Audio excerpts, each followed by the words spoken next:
नमस्कार। लीजिए आपके समक्ष प्रस्तुत है शरद जोशी का एक व्यंग्य, एक बड़ा ही प्रसिद्ध और बहुचर्चित व्यंग्य जिसका शीर्षक है भारत एक कृषि प्रधान देश।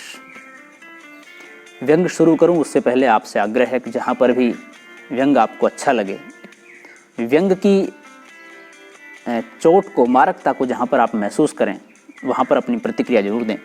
तो लीजिए शुरू है आज का व्यंग्य, भारत एक कृषि प्रधान देश। जैसे भी कहिए, भारत कृषि प्रधान देश।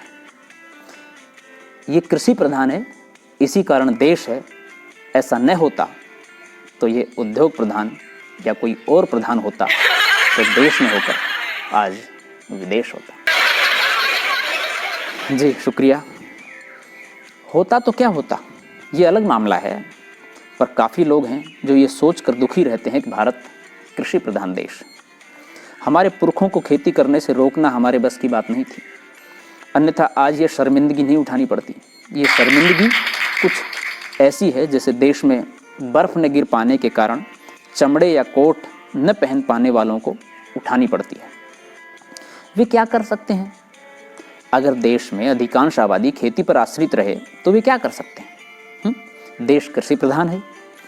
इस देश में प्रधान शब्द आता है, इसमें प्रधान शब्द आता है, उसका उस प्रधान से कोई ताल्लुक नहीं है जो प्रधानमंत्री में आता है। इस देश के प्रधानमंत्री कृषि प्रधान नहीं होते, वे हार्टिकल्चर अर्थात बागवानी प्रधान होते हैं। वे गुलाब के फूलों से सीधा गहरे जुड़े होते हैं। हमारा देश वायसरायों के ज़माने से गुलाब के फूलों के मामले में आत्मनिर्भर रहा है। हमारे बड़े लोगों ने खेती से ज़्यादा ध्यान फूलों पर दिया है। हम गुलाब के फूलों के मामले में आत्मनिर्भर हैं साहब। कोट के बटन में लगाने से लेकर गुलकंद बनाने तक गुलाब की ज़रूरत हम अपने देश में पूरी कर लेते हैं। जी शुक्रिया। हमें बाहर से केवल अनाज मंगाना होता है। आयात में भी भारत कृषि प्रधान देश है, इसे हमें गुलाब प्रधान कहना चाहिए। यहाँ की मिट्टी प्रधानमंत्रियों की ज़रूरतें पूरी करती है, साधारण लोगों की नहीं। भारत में हर वस्तु जो बेज़रूरत होती है इफरात से होती है। जैसे जनसंख्या काफ़ी है, लोग इफरात से और बार बार जन्म लेते हैं, इसलिए भारत में प्राय आदमी बेज़रूरत की चीज़ें लगता है, फिर भी वह जिंदा रहता है और खेती करता है। या कहिए खेती करता है और जिंदा रहता है, या कहिए वह खेती दूसरों के लिए करता है, जिंदा अपने लिए रहता है। कुछ लोग सोचते हैं भारत में आदमी का जन्मना और जन्मते रहना ही सबसे बड़ी खेती है। वे हमारे देश की ओर ऐसे देखते हैं जैसे लोग अक्सर जंगल की तरफ देखते हैं। भारत कृषि प्रधान देश है, वह कुछ और प्रधान भी हो सकता था, क्या हो भी कह नहीं सकते। लोग हैं तो सोचते हैं कि भारत नाम का यह देश अमेरिका क्यों नहीं है, जापान या जर्मनी क्यों नहीं है। कुछ लोग सोचते हैं कि रूस क्यों नहीं है, अर्थात वह जो है उसके अलावा क्यों नहीं है। और अगर ये किसी कोने से अमेरिका होने लगे तो सोचते हैं कि ये भारत क्यों नहीं बन सकता। लोग भारत के चेहरे को बदलने की इच्छा रखते हुए यह कहते हैं कि भारत का चेहरा नहीं है। लोग भारत के विषय में सोचते हुए अक्सर किसी और देश के विषय में सोचते हैं। सच है कि वे उस देश के विषय में भारत से अधिक जानते हैं और भारत को वैसा न पाकर परेशान रहते हैं। उनकी निगाह में भारत देश जो है उसके अलावा हो जाए तो यह उसकी प्रगति होगी। प्रगति का अर्थ हमें जो है से बढ़कर कोई और देश हो जाना है। बढ़कर या घटकर भी कहें तो कोई अंतर उनके हिसाब से नहीं पड़ने वाला। पर भारत कमबख्त कृषि प्रधान देश। यदि वो पेट्रोल प्रधान होता तो आज हम अरबों की ठाठ वाली ज़िंदगी जीते। लोगों को दुख है कि हमारे यहाँ भरपूर पेट्रोल क्यों नहीं होता। यदि पेट्रोल हमारे यहाँ होता तो हम गंगा जमनी इंपोर्ट कर लेते, हमें हिमालय की ज़रूरत न होती। यदि हम हॉलीवुड की तरह फिल्में बनाने वाले होते तो हम ताजमहल के बिना बखूबी काम चला लेते। इस 20वीं सदी के अंत में हमें अपने देश को देखकर इस 21वीं सदी में हमें अपने देश को देखकर बहुत कुछ दुख होता है कि हम सारे पहाड़ों के बावजूद स्विट्जरलैंड क्यों नहीं है। लंबी टांगें उपलब्ध हैं पर विदेश की तरह खुली क्यों नहीं रहती। जी शुक्रिया। कई बातें हैं जिन पर लोग सोचते हैं, चिंतित रहते हैं। चिंतित रहना इस देश का कृषि के उपरांत दूसरा प्रमुख कर्म है। प्राचीन ऋषि मुनि चिंतित रहते थे, राजा महाराजा रहते थे, फिर नेता रहने लगे। मनु जो इस देश का या पूरी आदम जात का पहला व्यक्ति था जिसकी हम सब संतानें हैं, स्वयं काफी चिंतित किस्म का आदमी था। उसकी कुछ ऐसी ही छवि का पता लगता है कि सारा संसार बाढ़ में डूब गया था और उस पर फिर से सारा सिलसिला जमाने की जिम्मेदारी आ गई थी। आज भी बाढ़ें आती हैं और मंत्री चिंतित हो जाते हैं और उनके मूड को भांप कर जिले का कलेक्टर और दूसरे अफसर चिंतित होने लगते हैं। बाढ़ उतर जाती है, चिंता उतर जाती है, नया सिलसिला अपने आप जमने लगता है। बाढ़ न हो तो सूखा। चिंतित होने के लिए जमीन भी उपलब्ध है। आप स्विमिंग पूल के पास शरीर का प्रदर्शन करते औंधे या सीधे लेट इस विषय में चिंतित हो सकते हैं कि देश में सूखा क्यों है। आप सोचने को यह भी सोच सकते हैं कि यह स्विमिंग पूल का पानी खेतों में क्यों नहीं है, पर इतनी गहराई तक जाने का रिवाज नहीं है। आप चिंतित हैं क्योंकि चिंताएं की जानी हैं और चिंता नहीं करेंगे तो खाली समय में क्या करेंगे। एक कृषि प्रधान देश में खाली समय काफी मिलता है। जी शुक्रिया। भारतीय किसान की तस्वीर एक चिंतित व्यक्ति की तस्वीर रही है।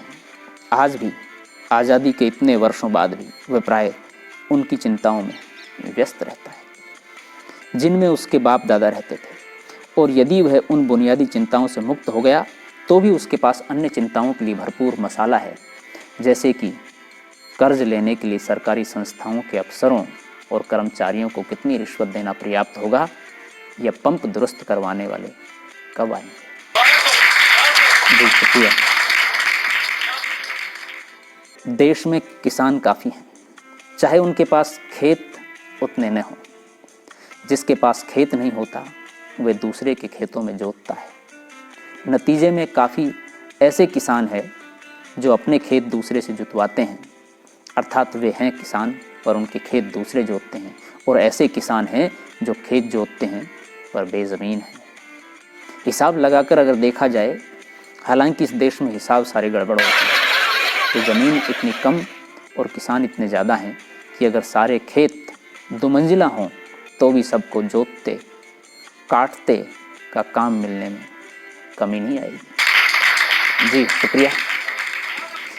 आगे देखें।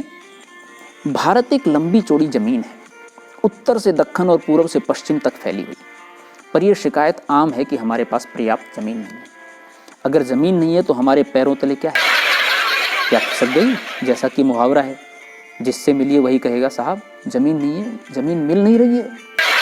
वह इतनी पीड़ा से कहेगा जैसे हवा में लटका हुआ है। कारखाना बनाने से कब्र बनाने तक ज़मीन का अभाव है। खेतों के लिए ज़मीन नहीं है। हम भूमि के अभाव के साथ कृषि प्रधान हैं।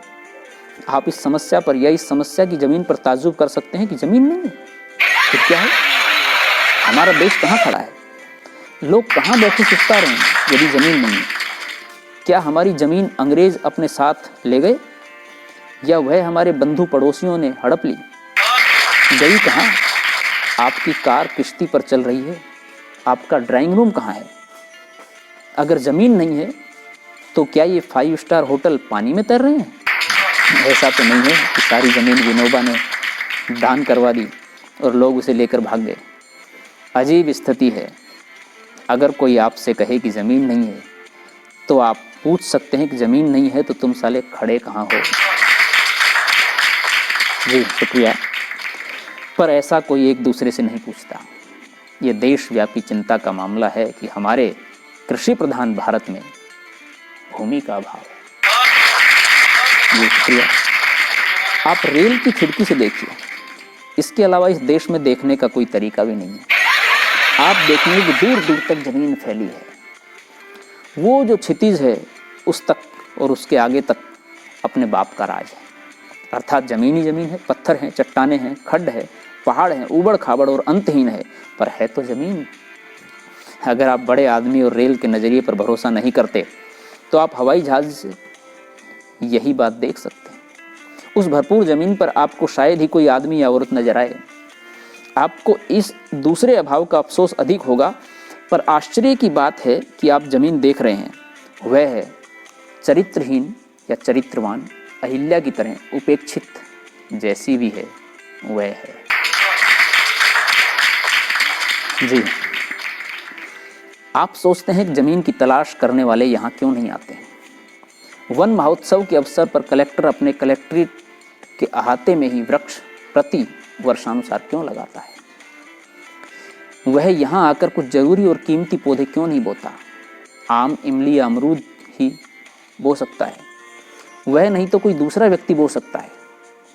आप तो बो नहीं सकते, क्योंकि चलती रेल से उतरना आपके लिए कठिन है और फैमिली आपके साथ है, सामान भी है। पर आप मन ही मन सवाल कर सकते हैं कि किसी ने इस जगह का उपयोग क्यों नहीं किया। इसका उत्तर भी चाहे तो आप मन ही मन दे सकते हैं, किसी को क्या पता कि यह या ऐसी कोई जगह है। किसी ने देखी जगह, किसी ने देखा अपने देश को। किसान ने अपना खेत, आसपास के खेत, अपना गांव, अपनी ससुराल, अपनी तहसील और अपनी कचहरी देखी। लड़कों ने अपना स्कूल देखा, स्कूल तक का रास्ता देखा, शहर देखा, पापा का दफ्तर देखा और वह जगह देखी जहाँ टीचर पिकनिक के लिए ले गई थी। लड़की ने वह कोना देखा जहाँ उसका प्रेमी उससे मिलता है। नेता ने अपना चुनाव क्षेत्र देखा जहाँ उसने वोट बटोरे। रईस ने अपना कारखाना देखा और वह पक्की सड़क देखी जिससे होकर उसका ट्रक माल लेकर जाता है। लोग घर से निकले और दर्शनीय स्थान देख आए। जो बम्बई में रहता था वह पहाड़ देखने नैनीताल गया, जो नैनीताल था वह समुद्र देखने बम्बई आया। बूढ़े निकले और चारों धाम हो आए। देश देखने का अर्थ भरी भरी सुंदर सुंदर जगह देखना है साहब। देश देखने का अर्थ यहाँ वहाँ उपलब्ध सुविधाओं के मजे लेना है। चंडीगढ़ के किसी लॉन पर बैठे ऑमलेट की प्रतीक्षा करते हुए शिवालिक की पहाड़ियों को ताकना देश देखना है।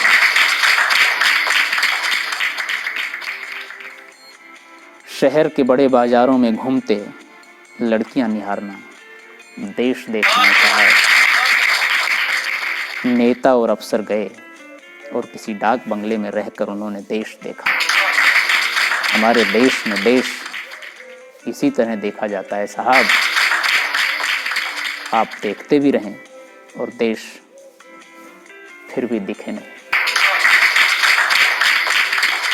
जी शुक्रिया, बहुत बहुत शुक्रिया।